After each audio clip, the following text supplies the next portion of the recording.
नमस्तेभ्यः। अहिंसा परमो धर्म की, आचार्य गुरुवर श्री कुंद कुंद भगवान की, आचार्य गुरुवर श्री ज्ञान सागर मुनि महाराज की,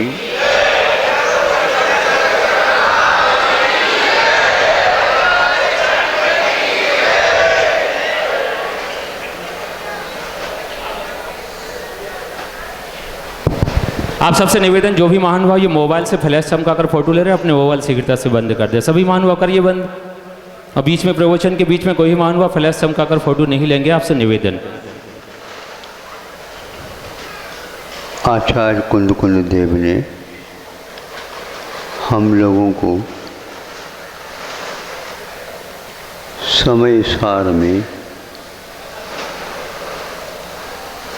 आत्मा के स्वरूप के बारे में, स्वभाव के बारे में एक गाथा दी है।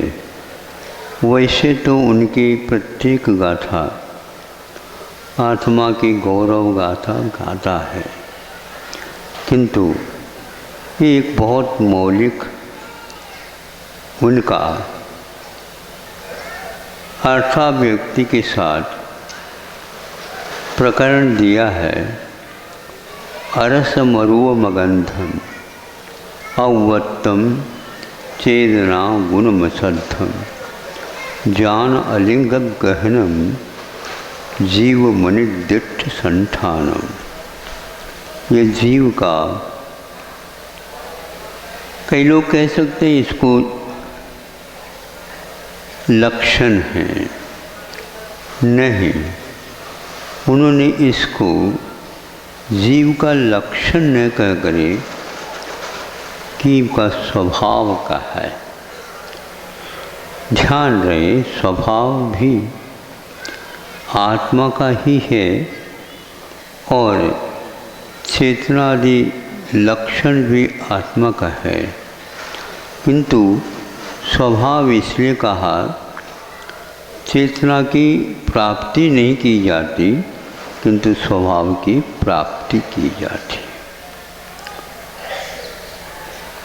स्वभाव हमारा उपादेय है और चेतना हमारा लक्षण है। हम अन्य द्रव्यों के संपर्क में आने के उपरांत भी अपने लक्षण के कारण सुव्यवस्थित हैं, न ही किसी में मिले हैं और न ही दूसरे से मिलने के उपरांत हमारे भीतर कुछ गिनती में घटती और बढ़ती हो गई हो, ऐसा नहीं है। आज वह मैं ये कहना चाह रहा हूँ, इस गाथा के माध्यम से पूज्यपाद ने ये व्यक्त किया है हमें क्या प्राप्त करना है, अथवा हमें अपने आप का स्वभाव क्या है, इसको श्रद्धा का विषय बनाना है।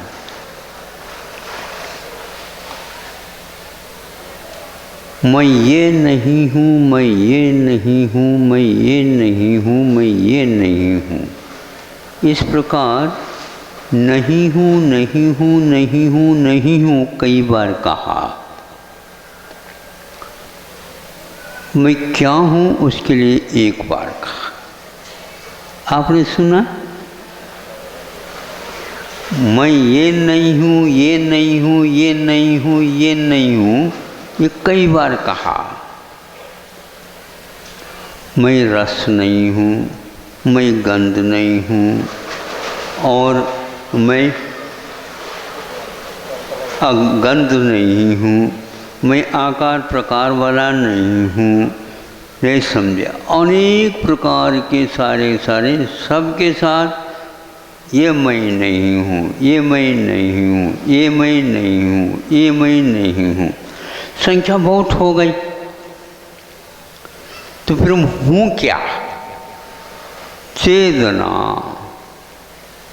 चेतना भर मैं हूँ, बाकी मैं कुछ भी नहीं हूँ। अड़ोस पड़ोस में देखो सब वही मिल रहा है, यूं भी देखो तो भी वही मिल रहा, वही दिख रहा, वही छूने में आ रहा। अब रविवार का विषय है ये, बहुत दूर से आए और धूप में आए, और जीवन भी एक दौड़ धूप है, खूब दौड़ धूप चल रही है बड़े बाबा के यहाँ। युद्ध स्तर है, युद्ध स्तर का अर्थ ही दौड़ धूप, बहुत जल्दी करना। क्या करना बताओ?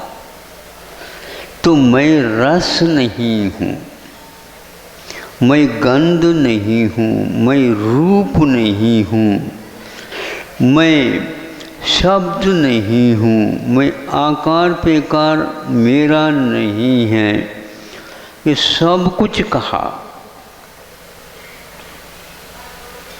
और बीच में मैं हूँ तो चेतना लक्षण वाला हूँ, कहीं भी देखने को उपलब्ध नहीं होता। कैसे करें? जो नहीं हूँ उसके बारे में मैं हूँ ऐसी जो कल्पना की जाती है, उसको पहले एक एक निकालना प्रारंभ कर दो।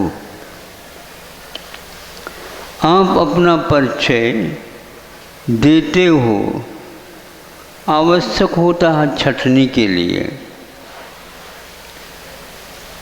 आवश्यक होता है उससे विशेष काम निकालने के लिए, यहाँ तक तो ठीक है, किंतु उसके द्वारा हम अपने आप को उसी रूप में स्वीकार करें, ये ठीक नहीं है।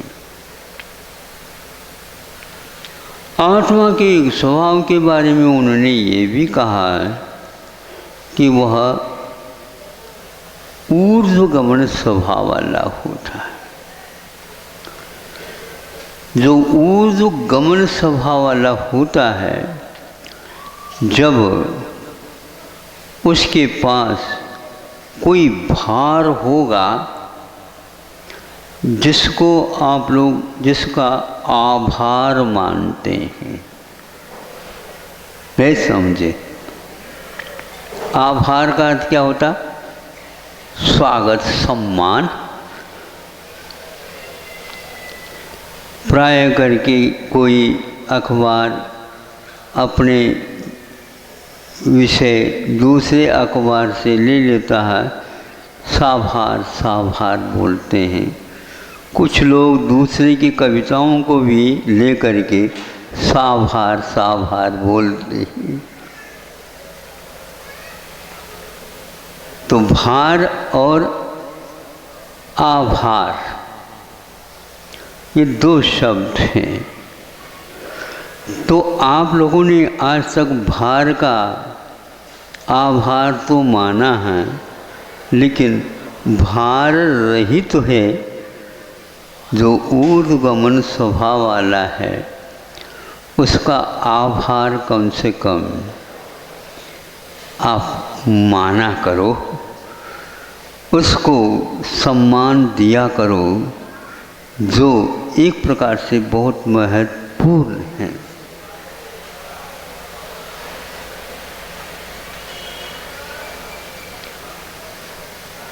प्राय करके भार वाला पदार्थ नीचे की ओर आता, थोड़ी सी भी चूक हो गई तो वह भूल करके भी ऊपर नहीं जाता, किंतु वह नीचे की ओर आता है। और मुक्त होने के उपरांत भूल करके भी, भूल का तो है ही नहीं वहाँ पर भूल कोई, तो ऊपर ही जाता है। तो पुद्गल कभी भी ऊपर जाने का स्वभाव नहीं रखता। वह हमेशा हमेशा नीचे की ओर ही जाता है, अथवा यूं कह दो वो भार वाला होता है। उसको तोला जाता है, उसको नापा जाता है, उसके माध्यम से अनेकों को हम तोलते भी हैं।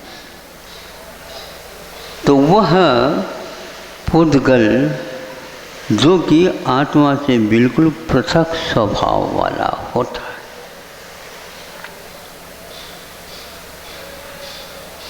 विज्ञान के अपेक्षा से थोड़ी बात मैं कहना चाहूँगा, वो सही भी हो सकती, गलत भी हो सकती, मतांतर भी हो सकते हैं।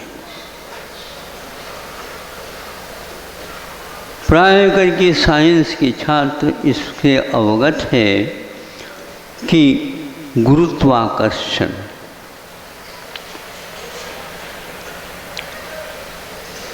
उनका कहना यही है कि गुरुत्वाकर्षण के कारण ही नीचे की ओर आता है। हमारा कहना यह है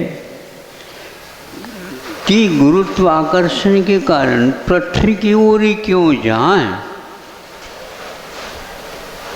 और भी बड़े बड़े पदार्थ हैं जो ज्योतिर्मंडल में, तो वहाँ पर भी है, उस ओर क्यों नहीं जाता।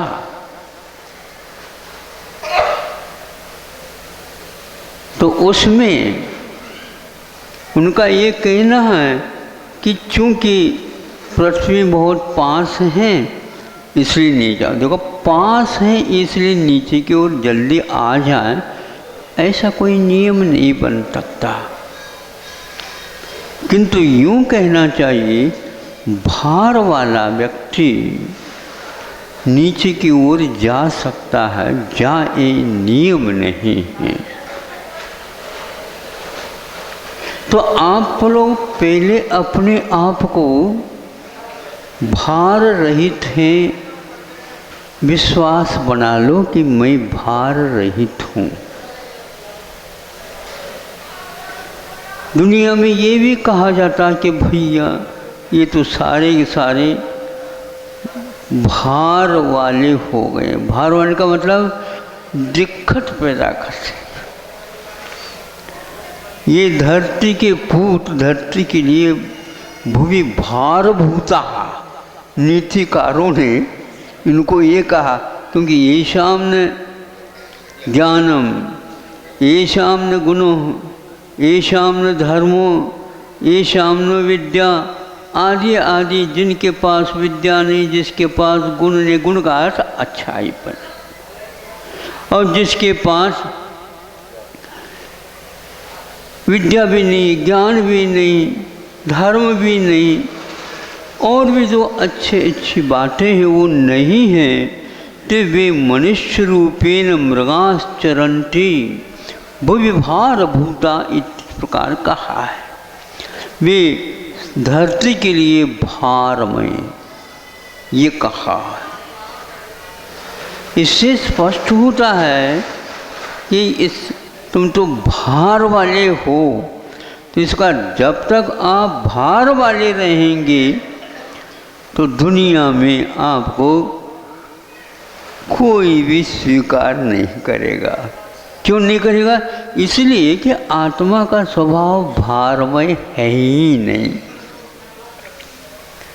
तो भार से रहित होना चाहें तो पहले भार से रहित हूँ ऐसा विश्वास तो कर ले। कितना बड़ा वैचित्र है ये कि हम भार से रहित अपने आप को मान ही नहीं पा रहे हैं।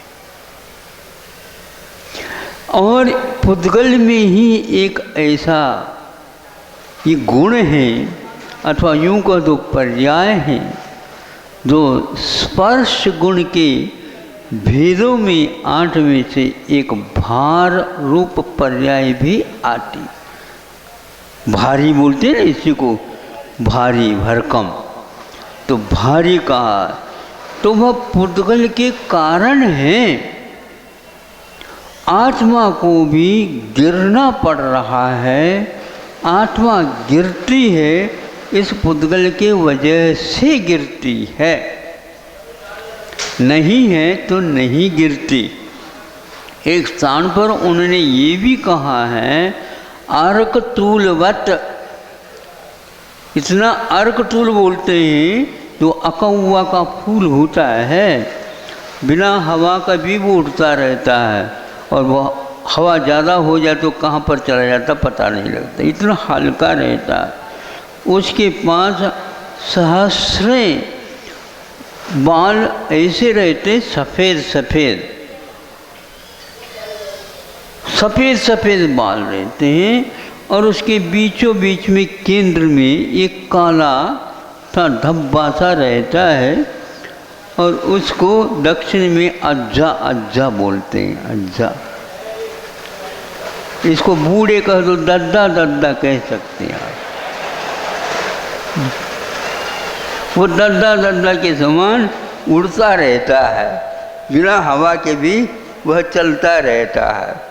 लोग पीपल को बोलते हैं कि बिना हवा के भी पीपल फड़फड़ाता रहता है, तो हम तो इसको अच्छा मानते हैं, क्योंकि सिद्धांत ग्रंथों में इसका वर्णन आता है कि वह बहुत अर्कतूल है, हल्का और भारी, ये दोनों ही एक प्रकार से पुद्गल की पर्याय जो स्पर्श गुण के माध्यम से हुआ करती है, ऐसे आगम में उल्लेख मिलता है। न ही हम अपने आप को भारी समझे, और न ही हम अपने आप को हल्के समझे, क्योंकि हल्के भैया, मजले भैया, भारी भैया, हाँ, तो ये क्या है, ये पक्का है। तो इसी के माध्यम से आप अभी तक तुलना करते आ रहे हैं अपने आप को। इस रविवार के दिन से आज अपने आप को न हल्का समझे न भारी समझे, और हल्का और भारी के बीच में कौन होता है, मजले होते हैं, ये समझे। वो अपने आप ही भूल जाएंगे मैं मजला हूँ। जो व्यक्ति अपने आप को मजला कहेगा, उस नीचे की ओर तो हल्का, ऊपर की ओर बड्डे, ये पक्का जानेगा। इसलिए बीच में रहने वाला मजला हमेशा हमेशा इन दोनों विशेषणों को भूल जाए।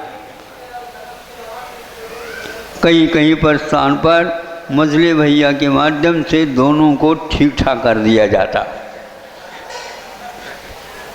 नहीं समझे, मजले भैया के माध्यम से ठीक ठाक कर दिया जाता। लेकिन भारी और हल्का ये दोनों स्पर्श गुण की पर्याय के रूप में स्वीकारता प्राप्त है। अब हम समझे कि विज्ञान इस दिशा में कभी भी हमारे लिए कोई पहचान नहीं दे सकता। उन्होंने ये सिद्ध किया है विज्ञान ने कि आत्मा का भार होता है, वेट होता है। आत्मा वेट वाले पदार्थ के साथ रहने के कारण उसके तो वेट हो सकती है, किंतु अपने आप में वह वेट नहीं। देखो कई लोग वेट को नहीं समझ पाते, भार को, भार ये कोई शक्ति नहीं है, इसको एनर्जी नहीं बोलते हैं, किंतु वेट बोलते हैं। शक्ति अपने आप में निजी हुआ करती है, और वेट जो है घटन बढ़न होता रहता है। इसलिए आत्मा की शक्ति या स्वभाव शक्ति है जो ऊर्ध्वगमन करने की शक्ति होती है। वेट को धारण करना या आत्मा की शक्ति या आत्मा का स्वभाव नहीं है। इसीलिए हम अपने आप की जो तुलना करते हैं उस तुलना में ये भाव कभी भी स्वीकार न करें कि मैं इसके कारण बड़ा हूँ, इसके कारण छोटा हूँ, इसके कारण और हूँ आदि आदि। धार्मिक अध्ययन जब कभी भी हम करते हैं तो इन बातों से हम अवश्य ही अवगत हो जाते हैं कि धन और धार्मिक बातें बहुत विपरीत दिशा की ओर चलने वाले दो पहलू हैं। वह धन हमारा चेतन है, इसलिए उसको हम पुद्गल के साथ मेल नहीं कर सकते। पुद्गल को अजीब संज्ञा भी दी गई है, इसलिए जो अजीब है वह मेरा नहीं हो सकता, मैं नहीं हो सकता। ये श्रद्धान आपको श्रद्धान का विषय ज्ञानी के विषय में नहीं है। हम श्रद्धान को तोले नहीं, हम श्रद्धान को नापे नहीं, हम श्रद्धान को किसी में मिलाए नहीं। हम श्रद्धान तो श्रद्धान के रूप में ही स्वीकार करते हैं, क्योंकि जहाँ कहीं भी वर्णन मोक्ष मार्ग में आता है तो श्रद्धान के माध्यम से ही ज्ञान को सम्यक और चारित्र को भी सम्यक ये कहा गया है। तो इसलिए कि हम भार रहित हैं ये ध्यान रखें। अब गुरुत्वाकर्षण जो होता है वह आकर्षण अपने सिद्धांत या धर्म के अनुसार आकर्षण हमेशा हमेशा मोह के कारण हुआ करता है। आकर्षण हमेशा हमेशा मोह के अभाव में भी तब तक हो सकता है जब तक अज्ञान विद्यमान रहता है। अज्ञान में जब तक कमी रहती है तब तक आकर्षण रहता है। तो ज्ञानावरणे प्रज्ञा ज्ञाने यह रूप एक प्रकार से परिचय बता करके वहाँ स्वामी महाराज ने हमारे लिए सचेत किया है कि जो मोह नहीं रखते वे भी एक प्रकार से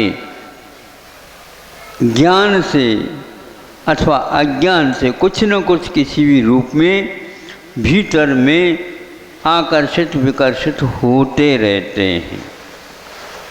प्राय करके मैं ये बताना चाहता हूँ या बता गया हूँ, कई बार बता चुका हूँ कि आत्मा को जानना और आत्मा में रहना मैं चाहता हूँ, लेकिन मोह के कारण नहीं रह पाता। यहाँ तक तो ठीक है, लेकिन मोह के अभाव में भी ऐसे भी गुणस्थान, ऐसे भी भाव प्रणाली होती जहाँ पर वो टिक नहीं पाते।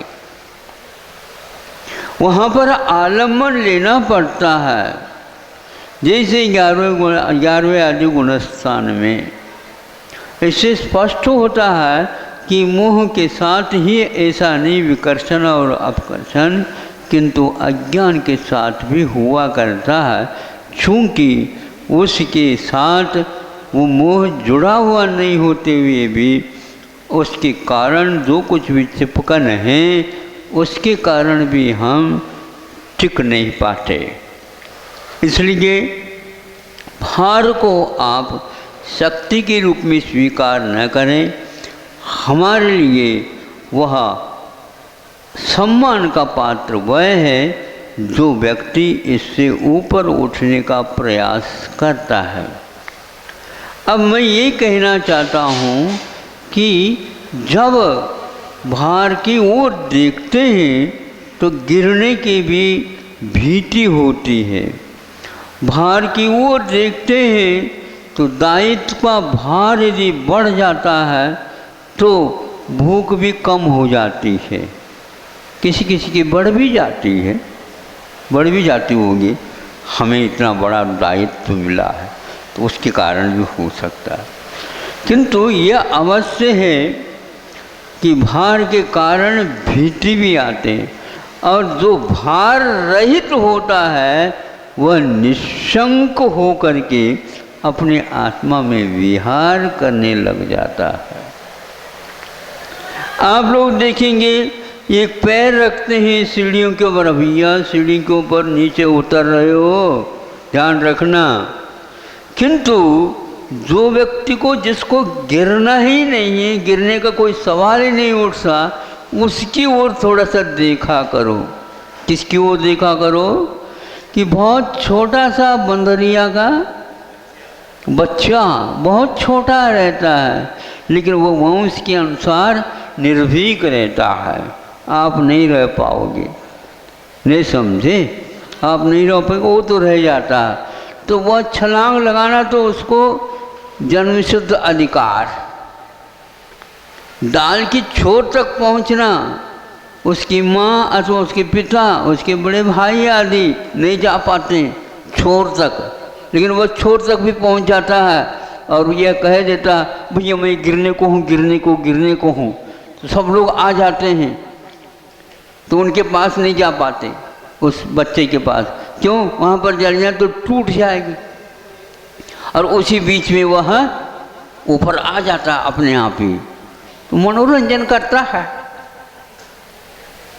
वह स्वभाव बन गया उसका कि उस गति में निर्भीक होना, गिरने का कोई सवाल नहीं। लेकिन फिर भी जब कभी भी वो कूदते हैं, उनको भी डर रहता है कि इसमें चूक न जाऊं, इसमें चूक न जाऊं। चूकते नहीं, लेकिन नहीं चूकते हैं ऐसा नहीं, बहुत ही सावधानी के साथ छलांग लगाना पड़ता है। कहावत है कि आषाढ़ का चूका बानिया किसान आषाढ़ का चूका किसान और दाल का चूका बंदर। बस न इधर के रहेंगे न उधर के रहेंगे। आषाढ़ आने को है, अभी ज्येष्ठ चल रहा है, फिर बाद में चातुर्मास हो। क्या हो गया? हम सही सही बात कह रहे हैं, अभी न ताली बजिया हो भैया।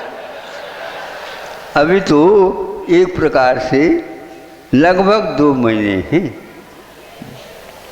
पौने 2 समझ लो। बहुत बड़ी बड़ी माला फेरनी पड़ेगी।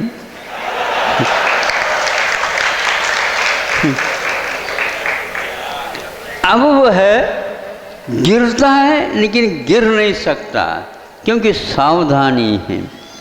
कि बंदर की चंचलता के बारे में सब लोगों ने टीका टिप्पणी की है। मैं टिप्पणी करना नहीं चाहता, क्योंकि आज तक बंदर डाल से चूकता हुआ नजर नहीं आया। अचूक वह छलांग लगाता है, और आप लोग कई बार गड़बड़ में आ जाते हैं, इसलिए। और वह डाल डाल पात पात पहुंच जाता है और गिरता नहीं है। और गिरता इसलिए नहीं है, उसकी पूंछ में एक ऐसी क्षमता रहती है, वो उसे गिराने से बस जाता है। और उसकी पूंछ जब सीधी रहती है तो वह देखने को नहीं मिलता, किंतु जिस समय एस का आकार हो जाता है इंग्लिश में, हाँ, अथवा आपके जो झाड़ी है वो झाड़ी की टूटी का आकार वाला हो जाता है, या तो हमारे कमंडलों को देख लेना तो उसमें मालूम पड़ जाए, तो वह किसी भी प्रकार से गिर नहीं सकता। ये उनका एक विश्वास रहता है। उसी प्रकार आप लोगों को अपने पास ये विश्वास रखना है कि मेरे पास भार नहीं है। भार नहीं है तो गिरना नहीं, और भार नहीं है तो भीति नहीं। इसीलिए इस भार से रहित होकर के, क्योंकि भार का अनुभव शरीर के तरफ ध्यान जाने से ही होता है, इसलिए हमारे प्रभु 2 प्रकार के आसन लगाते हैं। एक खड्गासन और एक पद्मासन। इन दोनों आसनों में अपने आप के गुरुत्वाकर्षण को इस ढंग से रखते हैं जिसके द्वारा उनके जीवन में गुप्ति घटित होती। गुप्ति का अर्थ होता है रक्षक, गिरने से बचा देने वाला। खड़े रहते हुए भी वह गिर नहीं सकते और पद्मासन लगाने के उपरांत भी गिर नहीं सकते। 6-6 महीने तक अड़िग वह आसन लगने के उपरांत भी कभी भी कुछ ऐसे भी होते हैं कि एक बाल मात्र भी उसमें अंतर नहीं आता। यह गुप्ती मानी जाती है, इसीलिए उस अवस्था में भी ध्यान लगाते तो भार रहित अनुभव में लाते। आप लोग भार को नापते रहते भैया इनको ऐसा रोग हो गया, वेट बिल्कुल ही कम हो गया। ये एक व्यक्ति भी आए थे, सुनने में भी आया था कि उनको डायबिटीज थी, शुगर की बीमारी और रक्तचाप भी बहुत, और उसके साथ साथ उनका वेट बहुत बढ़ गया था शरीर का। तो डॉक्टर ने सलाह दी तो पूरा पेट ही निकाल दो। आमाशय तक निकल गया और उनको 2-1 घंटे में 2 घंटे में थोड़ा थोड़ा ही तोल करके देना पड़ता है, ज़्यादा ले नहीं सकते, भाग दौड़ तो कर ही नहीं सकते। शांति से बैठे रहो। और उनका वेट लगभग 30-32-36 किलोग्राम कम हो गया बताते हैं। बोलो भार वालों, 99 से 63 पर आ गया, फिर भी 63 इतना कम हो गया, फिर भी व्यवस्थित रह सकते रहते हैं। बिल्कुल ऐसा लगता नहीं कि इनको इतना कमी आ गई, बस मनवे भर इतना न लगे तो बाकी सब ठीक ठाक है। अब कम कर दो, भार कम करते जाओ, कम करते जाओ, भार कम करते जाओ। भार जो बढ़ता है वो मोह के कारण भी बढ़ता है, मोह के कारण भी बढ़ता है। और ज़्यादा आनंद का साता का अनुभव करते हैं तो भी बढ़ता है। नियम नहीं है लेकिन फिर भी तुलनात्मक दृष्टि से आज तो आपके भार कम करने का ही हमने ठान लिया। आप भार को उचित मत समझो। अब मैं ये कह रहा था कि वह भार के कारण हम पुद्गल को याद करते हैं और आत्मा की चेतना की ओर चले जाते हैं, तो हमें सावधानी आ जाती है कि मैं इससे रहित हूँ। यह रहित हूँ, यह ज्ञानानुभूति, यह श्रद्धान, यह अनुभव, और यह एक प्रकार से उसको भुलाने में कारण है। हम अड़ोस पड़ोस को जिस प्रकार जल्दी भूल जाते हैं, उसी प्रकार अमृतचंद जी कहते हैं अयि कथम अपि मृत्वा तत्व कौतूहली सन। हे आत्मन, तुम कौतूहल के कारण ही सही, हंसी मजाक के साथ ही सही, मनोरंजन के विषय ही बना तो कोई बाधा नहीं, किंतु किसी भी प्रकार से तो अपने आप को एक बार अड़ोस पड़ोस को भूल करके याद कर लो। तत्व की कौतूहल भी हम लोगों के लिए वरदान सिद्ध होगा।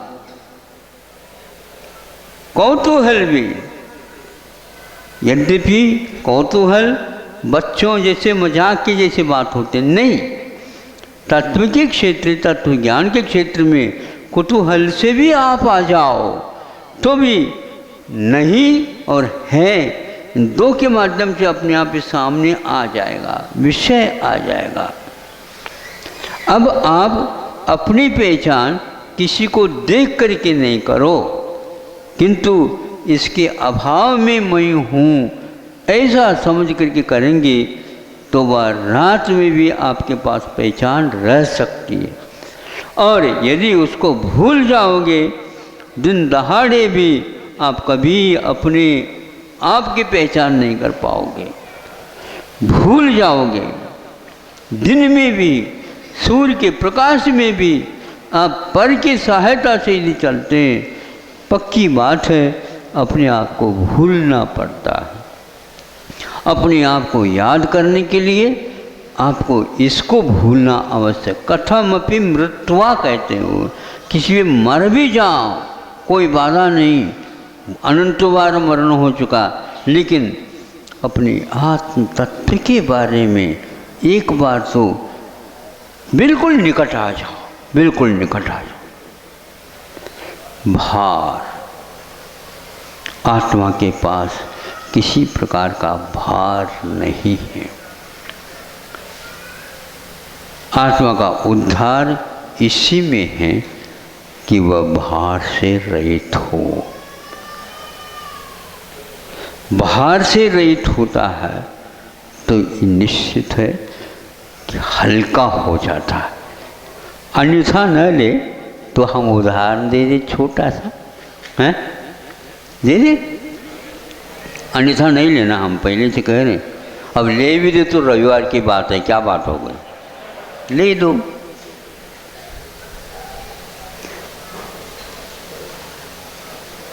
एक के घर में 4-5 बच्चियां थीं। समय समय पर उनके लिए वर्ण कराना है तो उन्होंने उसका प्रबंध करते करते करते एक को कम करता गया। अंतिम एक और कन्या का करना, उसमें बहुत कठिनाइयाँ आ रही थी। सोचता था ये क्या मामला है, तो अंतिम फाइनल एग्जामिनेशन, अंतिम परीक्षा है, क्या करें, बहुत कुछ कर लिया, फिर वह कठिनाई के साथ उसका भी विवाह संबंध हो गया और उसको उनने विदा भी कर दिया। वह दीर्घ श्वास लेता है, नहीं समझे, विज्ञान ने भी स्वीकार किया, बीच बीच में दीर्घ श्वास लिया करो। हमारे एक महाराज है, हमेशा हमेशा वो कहते हैं नहीं दीर्घ श्वास लिया करो, लेकिन उनको भूल जाते हैं। दीर्घ श्वास लेते हुए भी मुख से नहीं लिया करो, ऐसा कहा करो।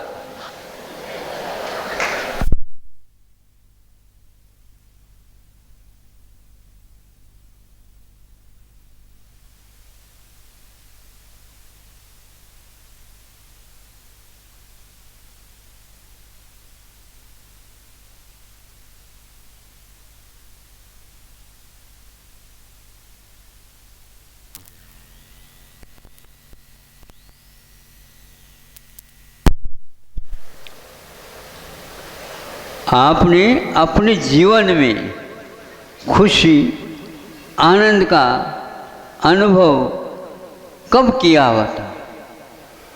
और ये क्या पूछ रहे हो, क्या बताओ? और कुछ नहीं कि हमने अंतिम बच्ची का विवाह संबंध करके जब विदा कर दिया, मन के अनुकूल हो गया, उस दिन ऐसा कैसा ऐसा हल्का हल्का अनुभव किया, बहुत भारी भार दायित्व का था।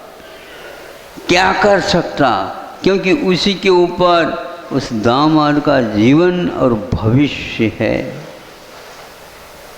ये अनुभव किया उसने। उसी प्रकार आप लोग अपने भार को उतारने में आनंद का अनुभव करेंगे और किसी भी प्रकार से उसको कम करते करते चले जाएंगे। ये गुरुत्वाकर्षण मोह के कारण हो सकता। हम छोटे छोटे वस्तुओं से भी आकर्षित हो जाते हैं और एक बार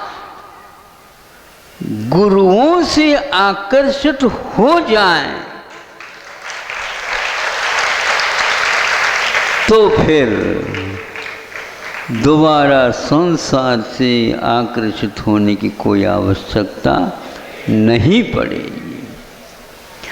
हमारे गुरु वह हल्के होकर के भी गुरु इसलिए कहलाते हैं जो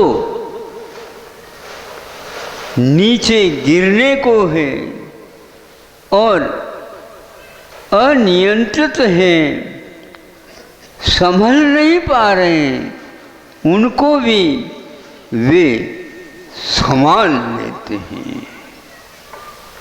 ऐसे गुरु यदि हैं, उनसे हम गुरुत्वाकर्षित हो जाता है अपना जीवन, निश्चित रूप से हम नीचे नहीं गिरेंगे। भीति नहीं आएगी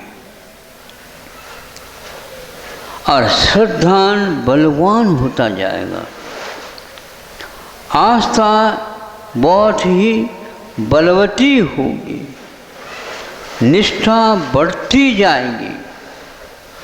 ये ध्यान रहे, आस्था के साथ ही चारित्र होता है। और किंतु ये ध्यान रखे, ज्ञान को यदि पूर्णता जब कभी भी मिलती है तो अकेले श्रद्धान के द्वारा नहीं मिलती और श्रद्धान के बिना चारित्र से भी नहीं मिलती। किंतु श्रद्धान न बड़ी होती है न छोटी होती है। श्रद्धान तो श्रद्धान, किंतु वह सम्यक चारित्र के साथ जुड़ जाए तो फिर वह ज्ञान को पूर्णता का आना ही पड़ेगा, वह पूर्ण ज्ञान होगा ही। ज्ञान को यदि पूर्णता प्रदान करता है तो ये दोनों मिलकर के ही करते हैं। ये जीवन में एक प्रकार से हमें विकास की ओर, हमें उन्नति की ओर, हमें हल्का बनाते हुए ऊपर की ओर, ऊर्ध्वगमन की ओर ले जाने वाली ये चीज़ है। इसको हम नहीं जानते, इसका महत्व हमें अभी तक ज्ञात नहीं, इसलिए ऐसा होता है। भारी, जब माथा भारी हो जाता है अथवा जब मन भारी हो जाता है तो फिर तो देखो क्या होता है। बताओ क्या होता? आज तो मन बहुत भारी हो गया, हाँ तो हल्का कब था बताओ? अनुकूल यदि वातावरण मिल जाता है तो हम अच्छा समझते हैं, और प्रतिकूल यदि हो जाता है तो मन तो भारी हो गया। यहाँ तक कह देते भैया आज तो मन क्या हो गया है? आज तो मन तो खट्टा नहीं समझे, मीठा नहीं मिला तो खट्टा हो गया।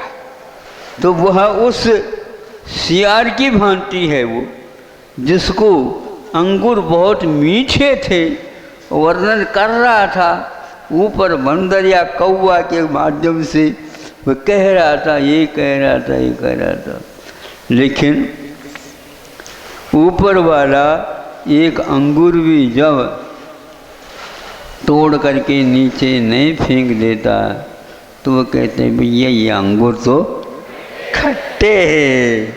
हमने ऐसा ही दूसरी कक्षा में पढ़ी थी, आपने भी पढ़ी थी।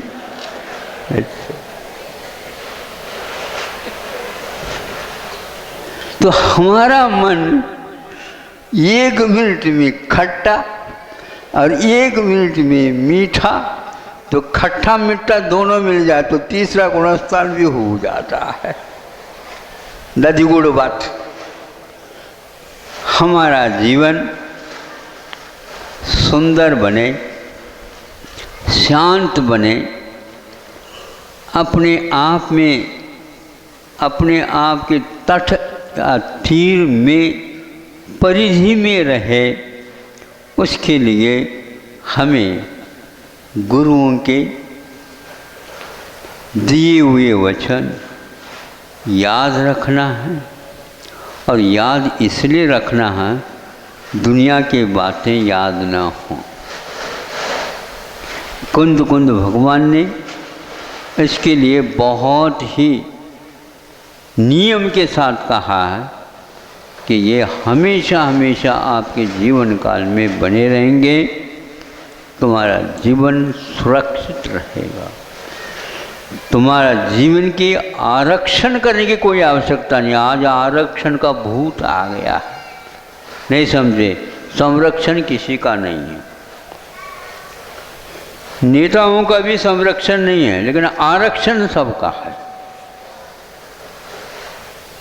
स्वतंत्रता मिलने के बाद ये एक प्रारंभ हो चुका है और आज कटुक अनुभव हो रहा है कि रक्षण उसी की आवश्यकता है जब वो अपनी सीमा के बाहर हो जाता है। अपने आप में आप रहेंगे, अपनी सीमा में रहेंगे तो स्वयं ही आप सुरक्षित हो जाओगे, व्यवस्थित हो जाओगे। रक्षण की कोई आवश्यकता नहीं है। मैं ज़्यादा तो नहीं जानता, लेकिन इस आरक्षण को लेकर के बहुत कुछ आज लिखा जा रहा, पढ़ा जा रहा और योजनाएं भी बनाई जा रही है। वह संविधान में है क्या नहीं हम नहीं जानते। कोई वकीलों का काम है, जजों का काम है और किसी का काम हो सकता है। इतना अवश्य हमने सुना है कि आरक्षण की अवधि 10-10 साल बढ़ती चली जा रही है। इसका अर्थ ये है कुछ धारा में या तो लचकपना है या तो धारा में धारा है ही नहीं और उसको सब लोग मिल कर के बढ़ाया जा सकता है। तो इसके कारण आज पंचवार्षिक योजनाएं आप लोगों के बहुत अच्छे ढंग से सफल हो रहे हैं। बहुत कठिनाई के बावजूद ये एकमात्र सूत्र के कारण वो काम अच्छे ढंग से चल रहा है। आप इस शताब्दी को भी पूर्ण करने के लिए उसी के आलम्बन लेकर के, लेकिन एक ऐसे राष्ट्रपति आए जिन्होंने इसका समर्थन नहीं किया, क्योंकि हमें भार नहीं है अथवा यूँ कह दो दायित्व का भार आता है। तो उन्होंने कह दिया कि आरक्षण के माध्यम से IIT में आप किसी को प्रवेश न कराएं।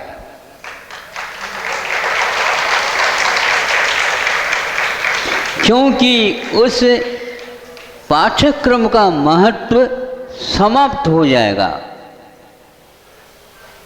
और जिस पाठ्यक्रम का महत्व समाप्त हो जाएगा गुणवत्ता समाप्त हो जाएगी। जिस देश में गुणों का मूल्य नहीं आंका जाता तो उस देश का कभी भी विकास नहीं हो सकता।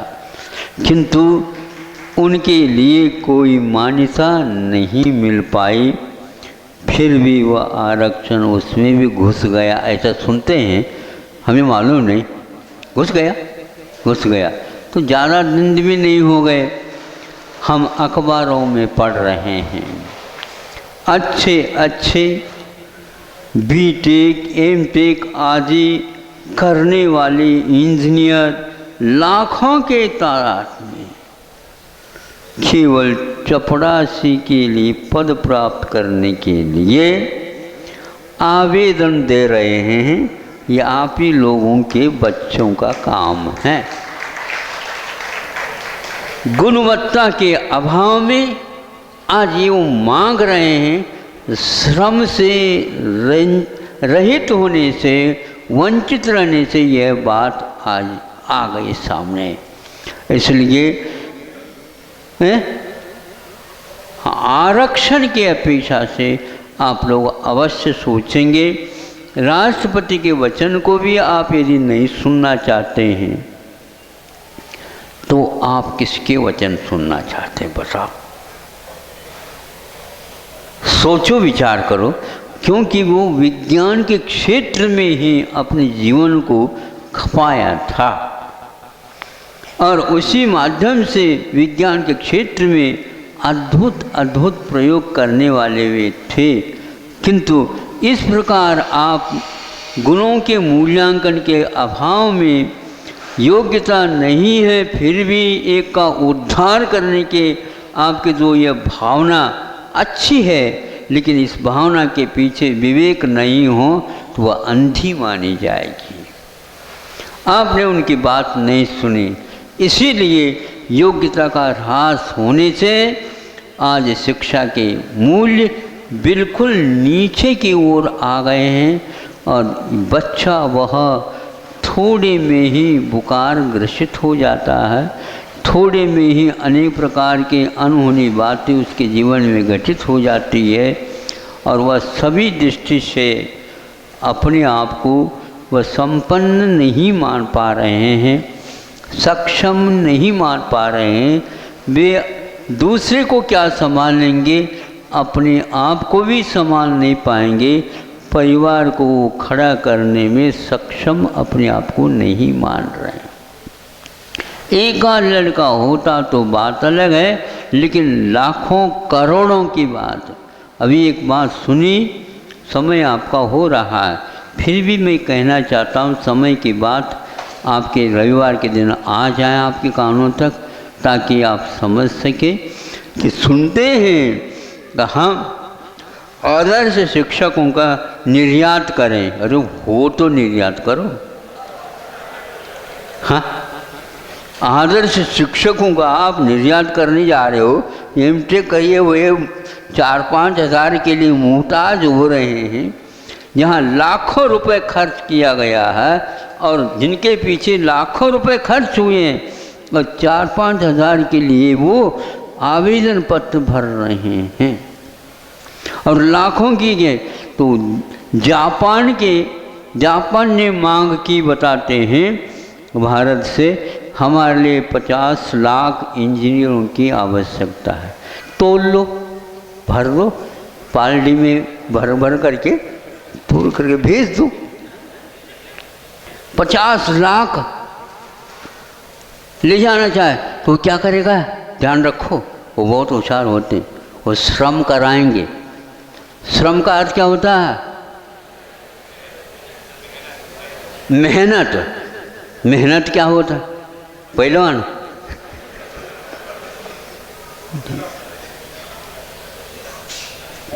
उसके योग्य है ही नहीं, वह पेल करके निचोड़ेंगे, आप खाली नहीं बिठाएंगे। तो एक प्रकार से कर्मी, कोई भी कुली होता है, उसके काम आपसे लेंगे, सब प्रकार से काम लेंगे। ये स्थिति हो गई।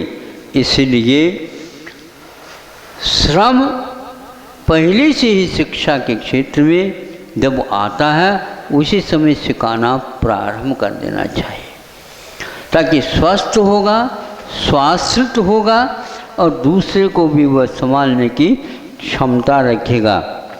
अन्यथा न ले, जो हमने सुनी और पढ़ी वही आपके सामने रखी है। यदि याद रखोगे तो बहुत अच्छा है, नहीं तो अगले रविवार की प्रतीक्षा करते रहो।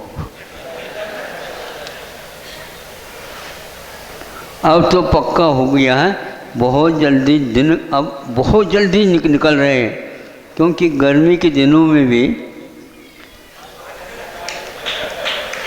अब कूलर की कोई आवश्यकता नहीं।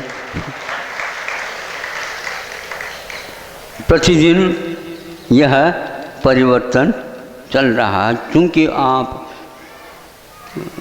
युद्ध स्तर पर काम कर रहे हैं। युद्ध स्तर पर जब मन वचन से काय से काम होता है तो उसका फल तो ऐसा मिलेगा, पक्का है, इसमें कोई संदेह। ऐसे हर क्षेत्र में आप अपने योग्य कार्य करेंगे तो अवश्य ही फिर मांगने की कोई आवश्यकता नहीं पड़ेगी।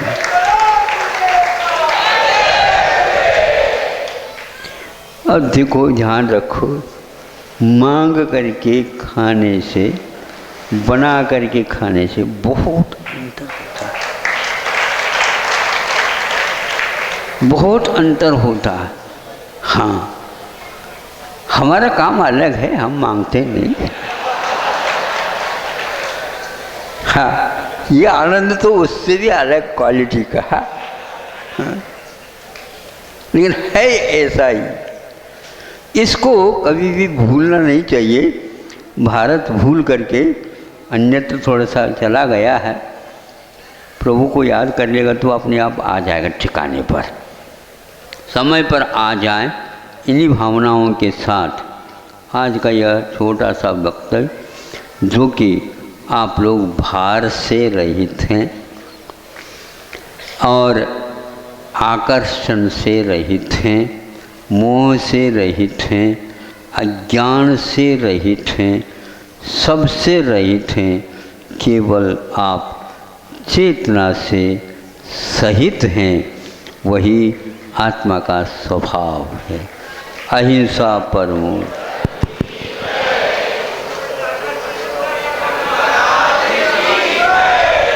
आप सभी महानुभाव जो महामस्तक अभिषेक में सहभागी होना चाहते हैं, पारस चैनल पर अपनी टीवी में ये प्रवचन सुन रहे थे, सभी महानुभाव ऑनलाइन भी अपने कलशों का आवंटन करा सकते हैं। www.kundalpur.com के माध्यम से आप अपने कलशों का आवंटन कर ऐसा सौभाग्य अर्जित कर सकते हो। जो अपने कलशों के आवंटन कराने के लिए तत्काल आप अपने कलशों का आवंटन ऑनलाइन भी करा सकते हैं। हमारी वेबसाइट पर आपने संपर्क करके अपने कलशों का आवंटन कराकर ऐसा सौभाग्य आप अर्जित कर सकते हैं। पर जो भी महानुभाव ऐसा सौभाग्य अर्जित करना चाह रहे हैं, हमारे वेबसाइट